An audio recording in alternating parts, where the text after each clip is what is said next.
Okay, let's go.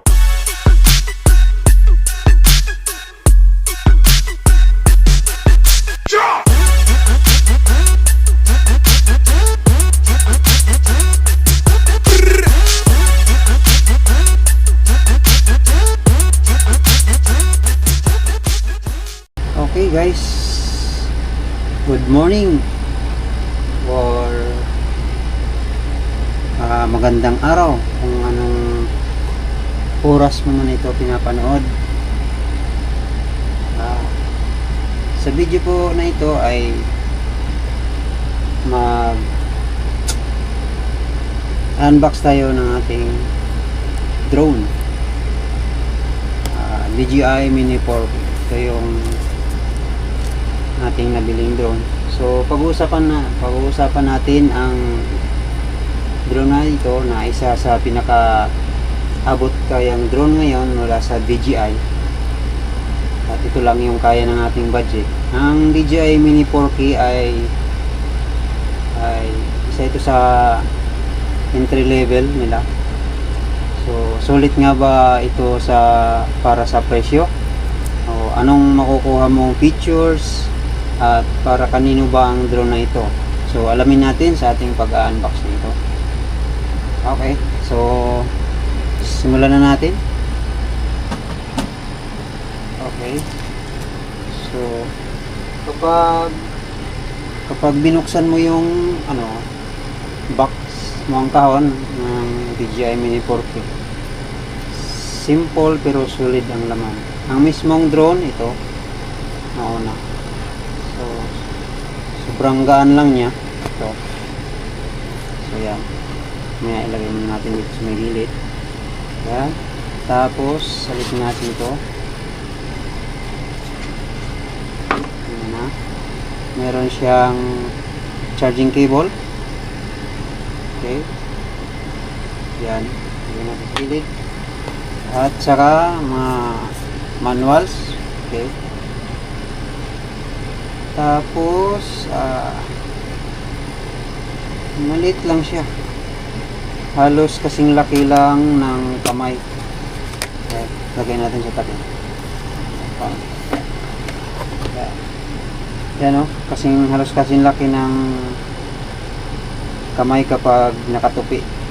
At ang bigat, wala pang 249 grams. Kaya hindi mo kailangan ng drone license sa maraming bansa, kahit sa Pilipinas. Okay. At ito yung last na laman. Ito yung kanyang controller. So wala nang laman yung ating box. So ilagay na natin sa baba. Okay.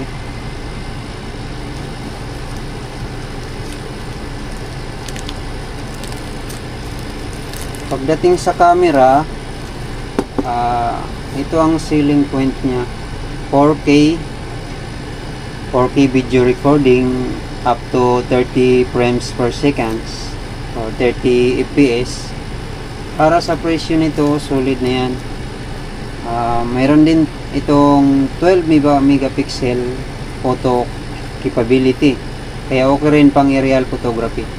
At dahil may 3-axis gimbal siya, so stable at smooth ang kuha kahit may hangin. Kung gusto mo ng cinematic shot habang nagta-travel, swak na swak ito.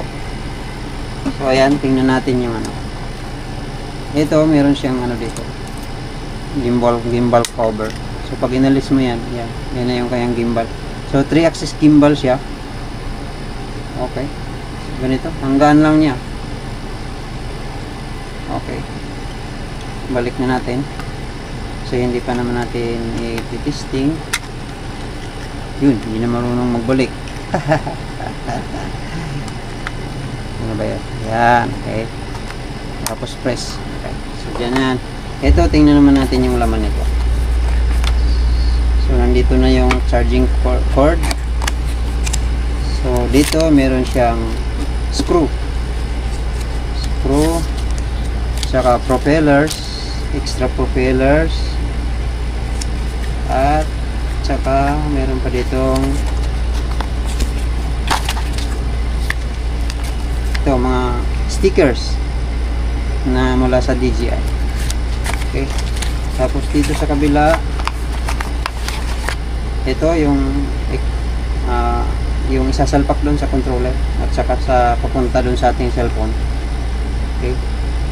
Ito yung pang iPhone at saka ito naman yung pang Android na yung maliit pa ang tawag.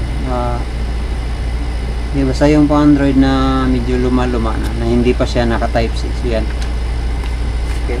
So dito sa controller, ito yung itsura niya. Okay.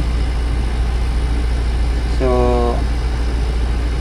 dito meron yatang isa dito. So yun, ito yung isang connector para sa cellphone na Android na naka type C na. So dito lang yan siya nakalagay sa ilalim. And pag sinalpak mo yan dyan, so yan, nakatago. Nandito naman yung kanyang joystick na ilalagay dito. Yan. Okay.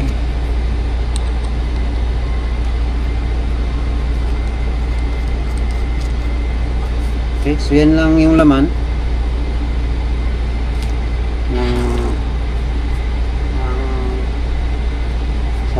ang nasa loob ng box. Bubulol na tayo. Sorry. Okay. So, sa flight performance naman, ititesting natin ito at papakita ko sa inyo sa susunod na video. Sa lipad, impressive din. Meron siyang GPS positioning, kaya steady siya kahit hindi mo hawak ang controller. May auto take off, auto landing at auto return home function. Perfect sa mga beginner. Sa battery life, nasa 30 minutes ang flight time kung walang hangin at magaan ang conditions. Siguro ay magbabago pa. Pero sa realistic siguro hindi abot sa ganun, mga 20 to 25 average ang average minutes na makakalipad sa taas. Right. Pagdating naman sa sa limitations and cons siguro, pero siyempre dahil entry level lang siya, hindi rin ito perfecto masyado. Ito yung ilan na sa mga limitations niya. Maaaring wala siyang obstacle avoidance sensor. So ang sensor lang niya ay yung dito sa ilalim. Yan, para sa paglanding. Kaya kung may puno, poste o mga tao sa paligid, kailangan mong maging maingat, extra ingat para hindi ka makakuan at hindi mag-crash yung drone mo. At goodbye ang iyong pera. Wala ring tracking features na tulad ng active track sa mga mas higher specs ng DJI models. At hindi rin ganun ka-advance ang range, pero sapat na para sa ating mga beginners.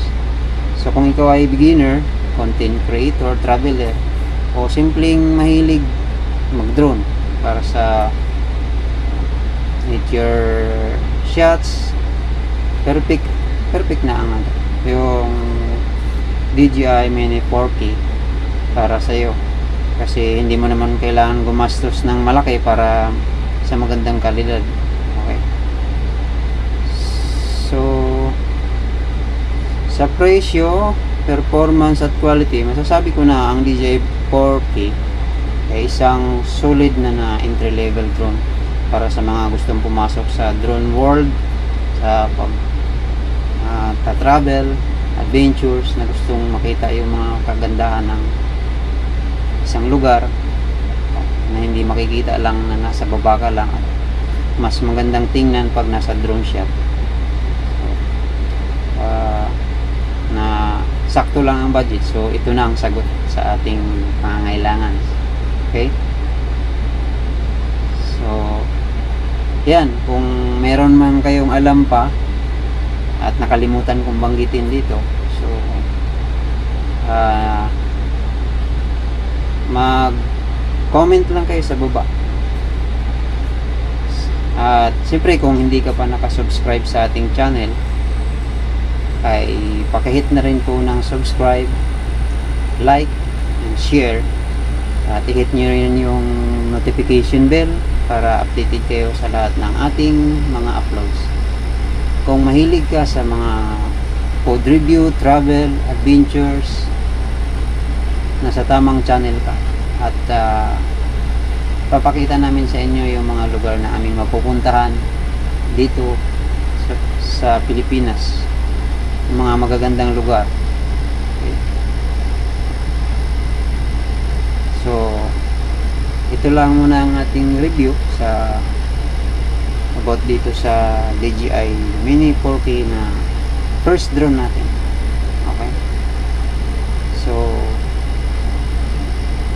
maraming salamat po sa pag-tune in. At abangan nyo yung ating first test flight ng DJI Mini 4K natin. Okay?